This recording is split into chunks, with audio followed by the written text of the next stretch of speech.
I never thought I'd be the kind of person who'd sit down and spill my entire life to strangers on the internet, but here I am. Maybe it's because I'm tired of holding everything inside. Maybe it's because silence stopped feeling like protection and started feeling like a prison. Or maybe, deep down, I want someone, anyone, to understand how everything collapsed. How I collapsed. My name is Ethan Ward, and what I'm about to tell you is the kind of story people like to pretend only happens in movies or other people's lives. But it happened to me. Every detail, every betrayal, every lie I told and every lie I swallowed. And maybe the worst part is, I didn't just let it happen. I helped it happen. If you were standing in front of me right now, I'd probably laugh nervously before getting to the point. I do that a lot, use humor to cover the fact that I'm about to say something I've been avoiding for years.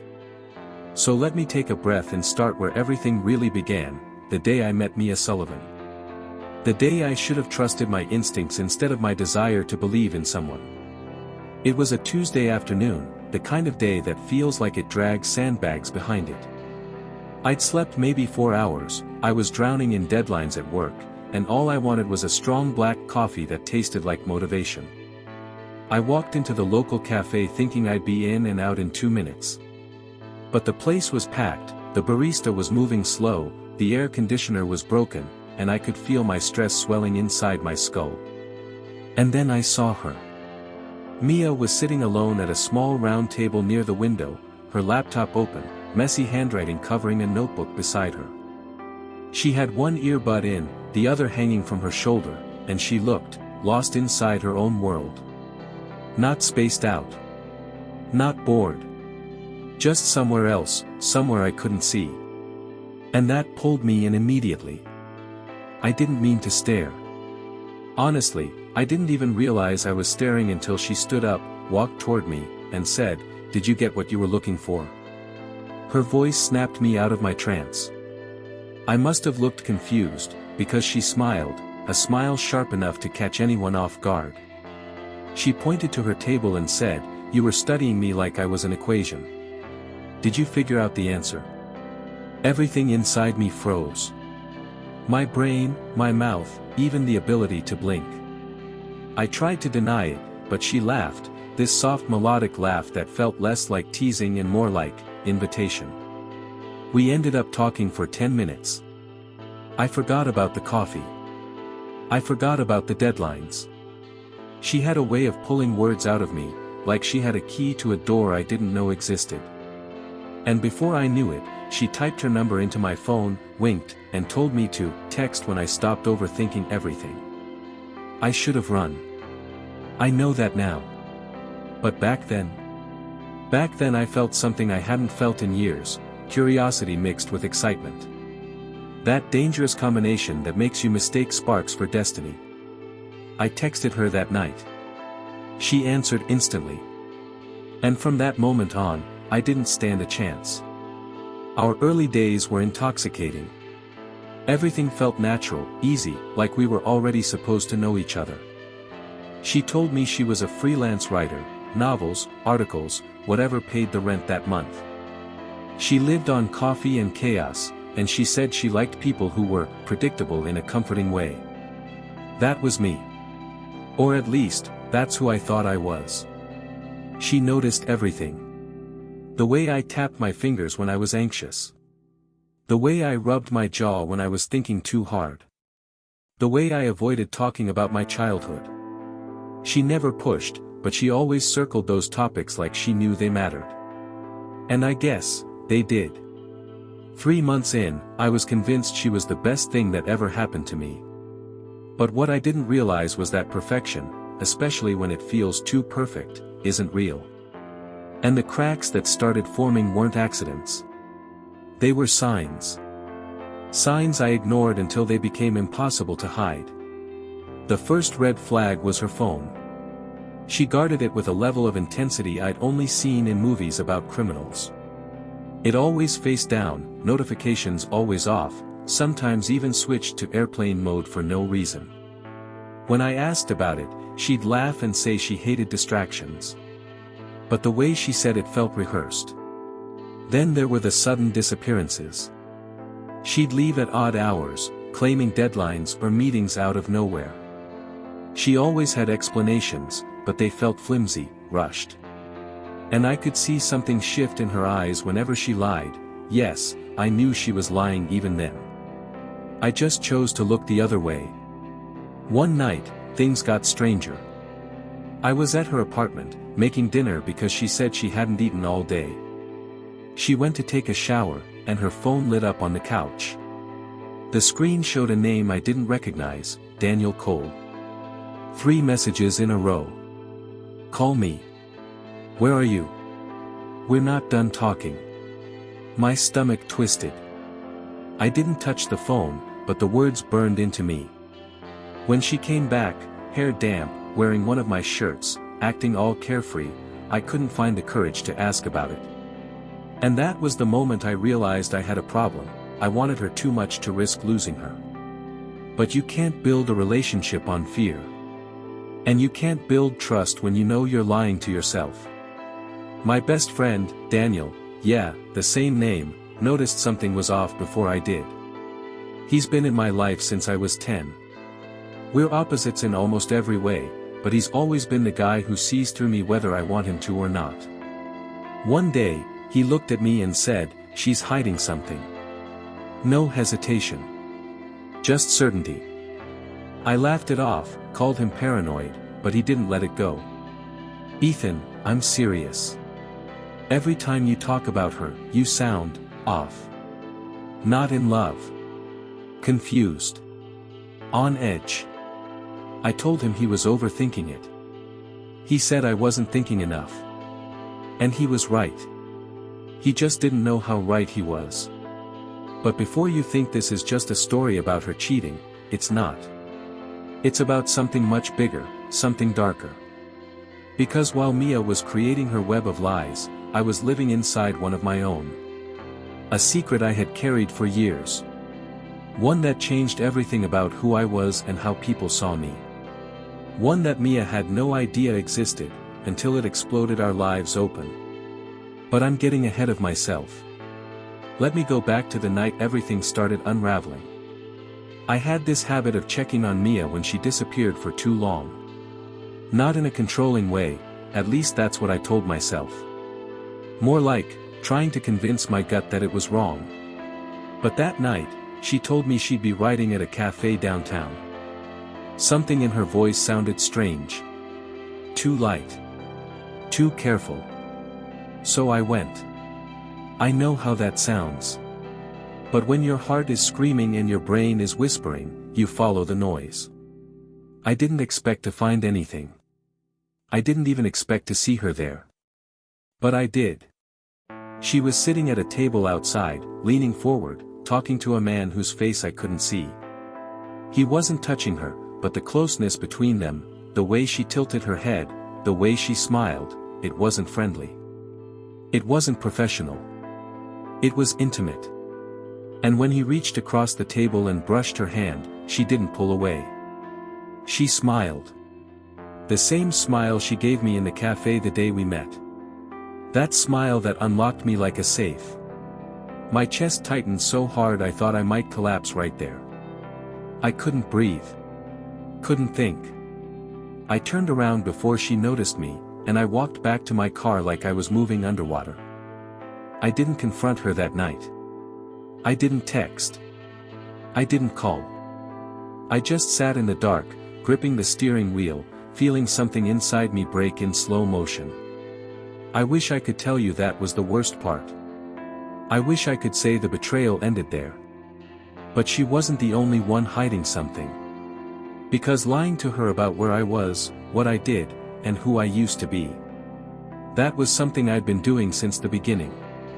I had my own secret, one big enough to wipe out everything we had in 1 second. One that connected Mia, that mysterious man, and a part of my past that I'd buried so deep I hoped no one would ever dig it up. And when she finally discovered it. When she realized the truth about who I really was. That was the moment everything burned. But that part comes later. For now, All you need to know is that the night I saw her holding that man's hand was the night I started unraveling too. The next morning, she came to my apartment, acting like everything was normal. She kissed me, joked about how sleepy I looked, asked if I wanted breakfast. I stared at her lips, remembering them smiling for someone else hours before. But I still couldn't say anything. Fear can silence you in ways pain never could. Because pain screams. But fear whispers, and you listen. She told me she'd been writing late into the night. I nodded. She lied. I pretended I believed her. Because pretending was easier than admitting that the person I loved wasn't mine anymore. But things got worse. Much worse. Daniel, the man she was texting, wasn't just anyone. I would learn that eventually. I would learn exactly who he was, why he was in her life, and what role he played in the downfall of everything I tried to protect. But before I tell you that, you have to understand something important. Mia wasn't stupid. She didn't make careless mistakes. She didn't get sloppy. So if she let me see anything, if she allowed me even a glimpse of the truth, it wasn't an accident. It was a warning. The problem is, I didn't recognize it as one. Not until it was far too late. And while she was cheating behind my back, smiling for another man, sending messages at 3 in the morning, I was hiding something far more dangerous. Something that would send shockwaves through both of our lives the moment it surfaced. A secret tied to why I move cities every few years. Why I never talk about my family. Why there are pieces of my past I never let anyone near. Not even her. But Mia got too close. Closer than anyone ever had. And once she did, there was no version of this story where we survived each other. She cheated. And I had a secret big enough to destroy everything. And soon, the two would collide in a way neither of us could escape. And when they did, everything fell apart. Everything. I didn't sleep the night after Mia lied to my face. I stared at the ceiling in the dark, listening to the hum of my refrigerator and the faint noise of the city outside. I kept replaying the moment I saw her hand brushing against that man's. Over and over. Like some sick film loop I couldn't switch off. By sunrise, something inside me cracked open. Not anger. Not even heartbreak. It was clarity, cold, sharp, the kind that forces you to confront the things you've been running from. If Mia was lying, then I needed to stop lying to myself. But first, I needed to know exactly who she was lying with.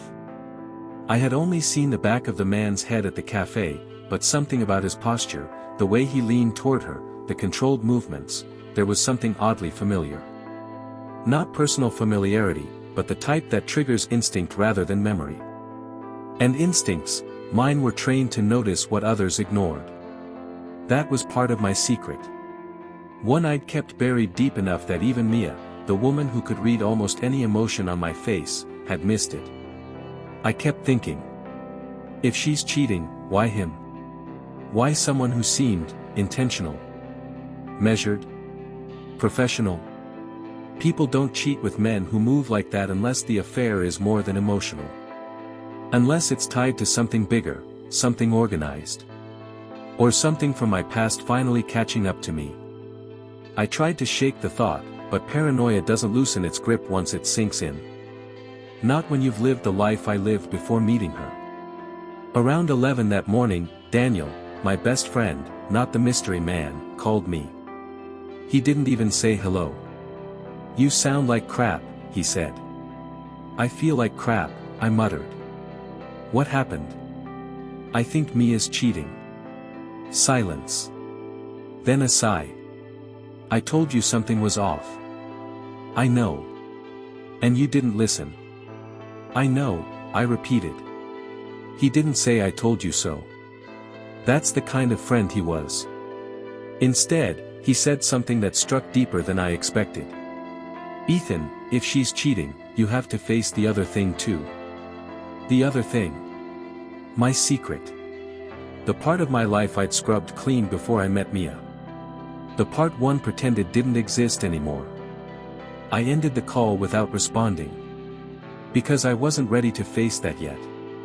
Not until I knew the full truth. That night, I followed Mia. I'm not proud of it. I know how it sounds, desperate, obsessive, but I needed answers. Real ones. Not her sweet lies wrapped in soft smiles. She said she was going to a late meeting with a client about a writing project. She kissed me goodbye. She smelled like lavender and deception. I waited 5 minutes and then left. I trailed her car from a distance, my headlights off whenever possible. All the old habits I'd sworn I abandoned surfaced effortlessly. Like muscle memory forged in fire. She drove to the opposite side of town, to a dimly lit street near the old industrial district. Not the kind of place where writers meet clients. Not unless the client sold stolen car parts or illegal weapons. She parked near a warehouse with flickering lights. My pulse thumped in my ears. She stepped out of the car, checked her phone, and walked straight toward the man I'd seen at the cafe. This time, I saw his face clearly. And everything inside me froze. I recognized him. Not from my personal life. But from a file. A classified file. From a past I was never supposed to revisit. His name wasn't Daniel Cole. Not really.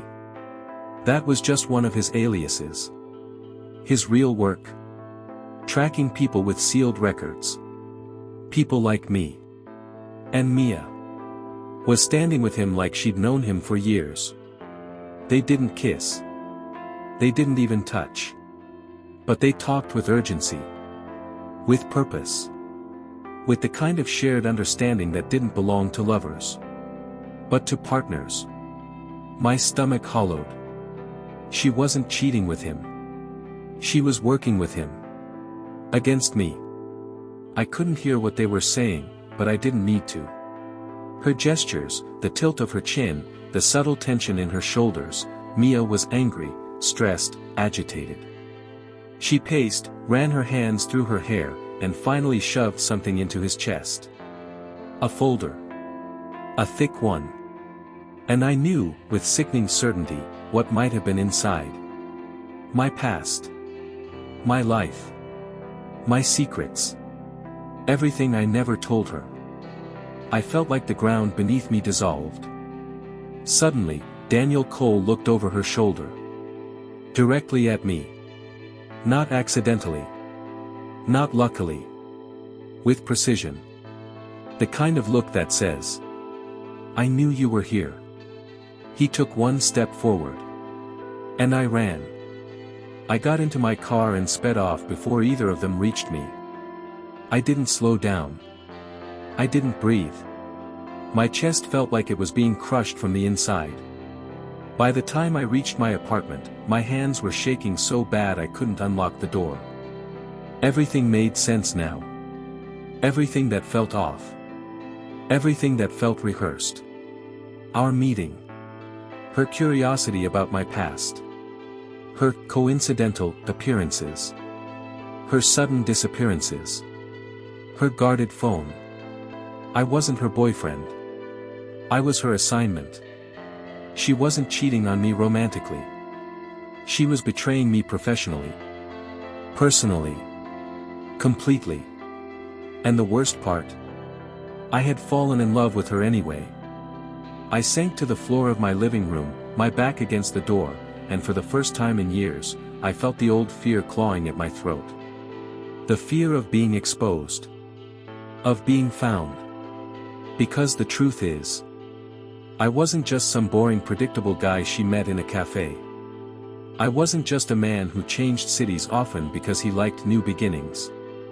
I was someone who had disappeared on purpose. Someone who had been given a new identity after testifying against the wrong kind of people. Someone who had been told to trust no one and stay invisible. My old name, my old life, everything I once was. Buried under government files and sealed records. And Mia Sullivan had unearthed it. Piece by piece. Lie by lie. She wasn't a writer. She wasn't struggling financially. She wasn't living a chaotic life. It was all a cover. She was hired to get close to me. To get inside my life. My heart. My home. To find out if I had broken the rules of my protection agreement. And I had. Many times. Without even realizing it. The next morning, she came home like nothing had happened. She acted distant more than usual, but she still kissed me. She still said she loved me. She still wore the bracelet I bought her. That bracelet felt like a noose now. I watched her move around the room with a twisted sense of loss. Not just for her, but for the version of myself I thought I was becoming. With her. But I couldn't pretend anymore. Not after what I saw. I asked her to sit down. My voice was too calm. Too steady for what I felt. Where were you last night? I asked. She blinked, surprised. I told you, meeting with a client. What's his name? Her expression tightened. You don't trust me. I saw you. The silence that followed was heavy enough to crush bones. She didn't deny it. She didn't pretend. She just stared at me, her jaw clenched, eyes shifting with calculations. Finally, she whispered, "How much did you see?" There it was. The confirmation. The death of our illusion. I know who he is, I said. And I know you're not who you said you were. Her face went pale. Her lips parted like she wanted to speak but couldn't find the words. Then. The mask finally fell. She stopped pretending to be gentle. Stopped pretending to be confused. Stopped pretending to be mine. Her posture straightened. Her eyes sharpened. And she said 4 words that shattered everything inside me. I had no choice. I didn't yell. I didn't cry. I didn't beg. Why me? I asked. Her voice cracked. You know why? I did. And that was the worst part. She reached into her bag and pulled out the folder she'd shoved at Daniel the night before. She placed it on the coffee table between us. Everything in here, she whispered, is why. My hands shook when I opened it. My old mugshot. My old signature. My testimony. Photos of people I prayed I would never have to see again. Surveillance images from years ago. Documents I thought were locked away forever. And in the middle of it all. A single handwritten note. Is Ethan Ward still clean? Or has he gone back? Mia looked at me with eyes full of regret and something that looked a lot like guilt. I didn't know I'd care about you, she said softly. That wasn't part of the job. I wanted to hate her. I wanted to destroy her the way she destroyed me. But all I felt was numb. You were supposed to report on me, I said. She nodded. And were you? She looked away. At first, yes. That was enough to crack whatever was left of my heart. But then, she continued, voice trembling, I stopped. I didn't want to be part of it anymore. I tried to delay everything. I lied to them. I bought time. Daniel got suspicious. That's why he's here. He thinks I'm compromised. Are you? I asked. Her eyes filled with tears. Yes. She didn't have to say why. We both knew. I should have walked away. I should have handed the folder back and told her I never wanted to see her again. I should have done a lot of things. Instead, I whispered, what happens now? She swallowed hard. They're going to come for you. My blood turned to ice. And for me, she added. For a moment, neither of us breathed. The danger settled between us like a third presence in the room. We have to leave, she said abruptly. Together. I stared at her, stunned. You want to run? Yes. If we stay, they'll find you. They'll use me against you. Or kill me. Or both. Her desperation was real. Her fear was real. Her feelings for me. I didn't know what was real anymore. But one thing was clear. Everything was collapsing. "I can protect you," I said. She shook her head violently. "No, Ethan. You can't. Not from them. The only chance we have is disappearing." It was the strangest moment of my life. The woman who betrayed me begging me to trust her. The woman who lied to me asking me to run with her. The woman who broke me trying to save me. We didn't have time. Not minutes. Not even seconds. A loud knock hit the front door. Then another. Then a voice. "Ethan. Mia. Open the door." Daniel. The real Daniel.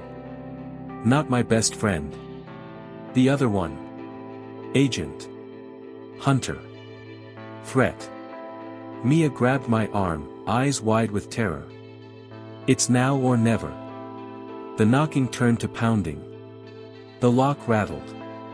Mia pulled me toward the back exit, her breath shaking. "Please," she whispered, "trust me this one time." And despite everything, the lies, the betrayal, the heartbreak, I did. We ran. Together. Not because I believed in her. Not because I forgave her. But because the secret I carried was too dangerous to fall into the wrong hands. And because somewhere along the line, despite everything she did, I had fallen too deeply. We escaped through the alley as Daniel's team stormed my apartment. Mia's hand was gripping mine like a lifeline. We sprinted through the shadows, breathless, desperate, broken. And for the first time since meeting her, I wasn't thinking about betrayal. Or love. Or heartbreak. I was thinking about survival. Because I knew one horrifying truth. Secrets don't stay buried forever. And now that mine was exposed, there was no going back. We had crossed a line neither of us could return from. And everything. The lies. The love. The pain. The truth. Was about to destroy us both. Only I didn't realize then that the destruction had only just begun. And what came next would leave scars we could never outrun. In the days that followed, we lived like ghosts, drifting through motels, back roads, and forgotten towns.